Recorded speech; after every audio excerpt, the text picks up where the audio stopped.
mesa y les dijo: ¿entienden ustedes lo que les he hecho? Ustedes me llaman maestro y señor, y tienen razón porque lo soy. Pues si yo, el maestro y señor, les he lavado a ustedes los pies, también ustedes deben lavarse los pies unos a otros. Yo les he dado un ejemplo para que ustedes hagan lo mismo que yo les he hecho. Les aseguro que ningún servidor es más que su señor, y que ningún enviado es más que el que los envía. Si entienden estas cosas y las ponen en práctica, serán felices. ¿Amén? Amén. Me encanta esta parte en el sentido de que se rompen los estereotipos que presenta el mundo.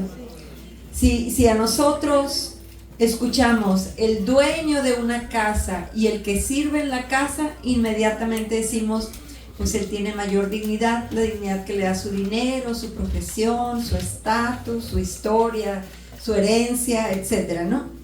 Y la dignidad que tengo yo, bueno, pues es menor porque yo soy un servidor y yo estoy allí haciendo lo que él me ordena o ella me ordena que haga. Esto es lo que el mundo nos enseña, ¿cierto? Pero aquí Jesús dice: ningún servidor es como dice, les aseguro que ningún servidor es más que su señor, y que ningún enviado es más del que lo envía. Y el Señor nos enseña que nosotros podemos servir, aunque el dueño puede servir también. Amén. Todos podemos servir, tanto el dueño como el otro, y no podemos pensar como el mundo que el servicio es algo que no nos dignifica, sino todo lo contrario.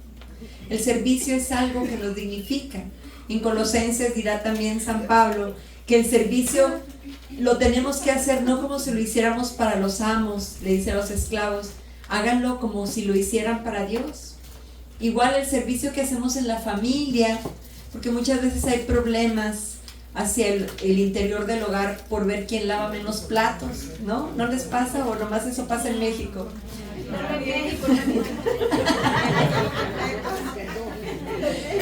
Y entonces, ¿por qué nadie recoge la ropa sucia? ¿Y por qué no sé qué? ¿No? Y empieza el sentir: ¿por qué yo tengo que hacer todo el trabajo? ¿No? O porque yo soy el que traigo el dinero a la casa, o porque yo soy el que trabajo más. Y sin embargo, aquí se nos habla de hacer todo el trabajo como si lo hiciéramos para Dios, todo. Y entonces eso toma una connotación completamente diferente, porque ante el Señor el trabajo, el servicio nos dignifica. Amén. Por eso Él decía: ustedes tienen que lavarse los pies unos a otros. En aquel tiempo en donde se usaban sandalias y se pisaba el polvo suelto, era una costumbre necesaria llegar a lavarle los pies, y los que lavaban los pies de las visitas eran los sirvientes. Era algo que se tenía que hacer porque venían de caminar en la tierra. Y entonces aquí el maestro se pone la toalla y él es el que empieza a lavarles los pies a los discípulos, ¿no? Y es el ejemplo que él nos está dando de cómo debemos servir. Finalmente, nuestra vida es servicio, tiene que ser servicio. Y si nosotros no entendemos lo necesario que es que nosotros sirvamos a los demás, pues entonces nuestra vida no va a estar completa, porque hemos sido creados para el servicio de los demás. Amén. Para darnos, para donarnos. Y por eso el servir al pueblo en la misión es algo que tiene que estar bien adentro de nuestros corazones. Pero así como hay mitos de que el que sirve puede ser menos dignos, dentro de la iglesia también puede haber mitos de que servir en ciertos ministerios nunca vamos a ser lo suficientemente dignos para eso. También existe el lado contrario. ¿Sí me explico? No, ¿yo cómo voy a ser un predicador? ¿Yo cómo voy a escribir un libro? ¿Yo cómo me voy a atrever a componer música? ¿Yo cómo voy a coordinar eso? ¿Yo cómo voy a guiar ese equipo? Y entonces empezamos a cuestionarnos también de si seremos lo suficientemente dignos para un servicio en la iglesia. Existen los dos extremos, ¿se fija? Pero el Señor nos dice, no te preocupes, o sea, yo te estoy llamando. Yo te estoy llamando y el Señor nos llama a servirle sin importar lo que nosotros seamos. Yo he visto tantos ejemplos. Les voy a poner un ejemplo breve. Yo soy una persona naturalmente introvertida, genéticamente tímida, me apenan muchas cosas, de repente no sé cómo contestar y así como que me friqueo, como dicen aquí, y ya no supe qué hacer. Yo me acuerdo que cuando yo estaba en la universidad me pidieron que diera una clase frente a mis compañeros, la primera clase que me pidieron frente a mis compañeros, y yo toda la noche no pude dormir, porque yo era una persona tan tímida que hablarle a una sola persona que yo no conociera me ponía a temblar y me sudaban las manos. Y empezaba a tartamudear y no hallaba qué hacer, y ya saben, yo era de las que me sentaba en la orillita de la silla porque todo me daba pena y todo me daba miedo.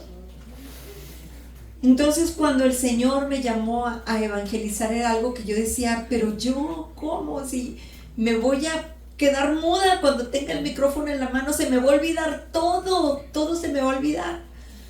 Pero el Señor ha hecho cosas increíbles en mí. Y digo, y la sigue haciendo porque yo sigo temblando.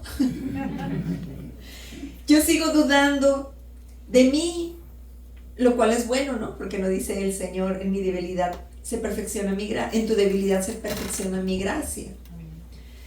Pero entonces vemos cómo el Señor nos llama a todos. Yo les voy a recordar, voy a compartir un recuerdo que tengo de un hermano que quería entrar en el ministerio de música. En el ministerio de música de mi ciudad, Torreón, cuando éramos jovencitos y nos habían pedido a un hermano y a mí que fuéramos los coordinadores, fuimos perdiendo a todos los integrantes. Yo tenía por ahí de 24 años, yo creo. Cuando acordamos, nada más estábamos él y yo. Ya nadie iba a cantar y nosotros estábamos desesperados porque se habían ido todos los integrantes. Y entonces, aunque poníamos letreros en las puertas de la iglesia y que solicitábamos miembros que tocaran música, pues no, nadie asistía, ¿no? Entonces empezamos a ir al Santísimo y le decíamos, Señor, por favor, ayúdanos, mándanos gente. Y parecía que eso no sucedía, ¿no? Y un día le dijimos, Señor, le pusimos este reto. El próximo que baje la escalera, porque estaba en un sótano el Santísimo, el próximo que baje la escalera, ese va a ser el nuevo integrante del ministerio, ¿no? Entonces baja un hermano de 17 años, de esos así con muchas ganas de servirle al Señor, ya saben, y dice, ¿qué onda? ¿Qué hacen aquí? Pues aquí le estamos pidiendo al Señor algunas cosas. Déjame te explicamos. Y pues sí, fue el primer miembro que se unió a este nuevo ministerio de música que fue creciendo, fortaleciendo, que hasta la fecha existe. Yo tenía 24 años, ahorita tengo 58 ya. Ahora habrán hecho cuentas. Es un ministerio muy fuerte. Él es ahora el coordinador nacional del Ministerio de Música Nacional de la Renovación en México. Por ya les adelanté el final, ¿no? Pero quiero decirles que cuando él dijo, sí, le entro yo, y se sintió súper llamado por el Señor. Él tenía 17 años y era una promesa del béisbol en México.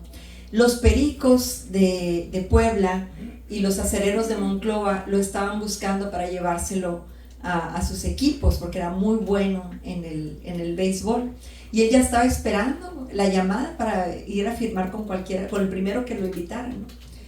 Y en ese momento él entra al Ministerio de Música, se enamora de la música y nosotros le escondíamos los instrumentos porque no cantaba, se descuadraba, nos echaba a perder el Ministerio de Música. Y cuando llegaba y agarraba el micrófono, nosotros le bajábamos el volumen porque decíamos, nomás que no se oiga. Pero él llegaba temprano a las asambleas de oración en el edificio de enfrente, yo no sé por qué, pero en el tercer piso, hasta allá nos mandaron, hasta allá guardábamos en una bodeguita todos los instrumentos. Entonces él subía hasta el tercer piso, bajaba base por base, caja de cables, instrumentos, ya saben, la batería, todas las bocinas de aquel tiempo. Las de ahorita son chiquitas, pero las de aquel tiempo eran unas señoras bocinas. Porque en México no puedes dejar nada en cualquier parte, tiene que estar todo bajo llave. Y entonces, allí iba él con su diablito, que le decía, tráete al enemigo, y ahí iba con el diablito, ¿no? Iba bajando y cruzaba la calle y lo llevaba hasta el fondo de la iglesia, y él instalaba cables, instalaba todo. Entonces era un miembro súper importante. Decían que era el bajista del grupo, pero porque bajaba ese instrumento. Y entonces él llega todos los miércoles que teníamos asamblea, colocaba todo. Entonces cuando nosotros llegábamos de nuestros trabajos ya todo estaba puesto. Entonces empezaba la asamblea de oración y era un ministerio fuerte, ¿verdad? De mucha unción. Y me acuerdo que un día, un miércoles en la mañana, le llamaron a firmar. Pero él ya estaba enamorado del Señor. Y él dijo, dejar el ministerio de música, dejar la oportunidad de los Pericos de Puebla, y se quedó con el ministerio de música.